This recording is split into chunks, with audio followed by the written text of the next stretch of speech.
ಮಿತ್ರರೇ, ಗಾಥಾ ಸಪ್ತಶತಿ ಇದು ನೀವು ಕೇಳಿರ್ತೀರ. ಇದನ್ನು ಬರೆದವರು ಯಾರು?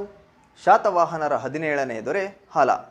ಹಾಗಾದರೆ ಗಹ ಸತ್ತಸೈ ಇದನ್ನು ಯಾರು ಬರೆದ್ರು? ಇದನ್ನು ಕೂಡ ಹಾಲನೇ ಬರದ. ಹಾಗಾದರೆ ಗಾಥಾ ಸಪ್ತಶತಿ ಮತ್ತು ಗಹ ಸತ್ತಸೈ ಎರಡೂ ಬೇರೆ ಬೇರೆನಾ? ಅಲ್ಲ, ಎರಡೂ ಒಂದೇ.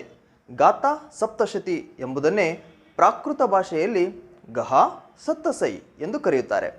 ಹಾಗಾದರೆ ಈ ಪುಸ್ತಕ ಏನನ್ನು ಒಳಗೊಂಡಿದೆ? 700 ಶೃಂಗಾರ ಕಾವ್ಯಗಳನ್ನು ಒಳಗೊಂಡಿದೆ. ಈ ಪುಸ್ತಕವು ಲವ್ ಆ್ಯಂಡ್ ಲೈಫ್ ಬಗ್ಗೆ ಡಿಸ್ಕ್ರೈಬ್ ಮಾಡುತ್ತೆ. ಹಾಗಾದರೆ ಆ ಎಲ್ಲ 700 ಕಾವ್ಯಗಳನ್ನು ಹಾಲನೇ ಬರೋದನ್ನ? ಅಲ್ಲ, ಆ ಕಾಲಘಟ್ಟದಲ್ಲಿ ಇನ್ನಿತರ ಬೇರೆ ಬೇರೆ ಕವಿಗಳು ಮತ್ತು ಕವಯಿತ್ರಿಯರು ಬರೆದ ಕಾವ್ಯಗಳನ್ನು ಸಂಗ್ರಹಿಸಿದವನು ಹಾಲ.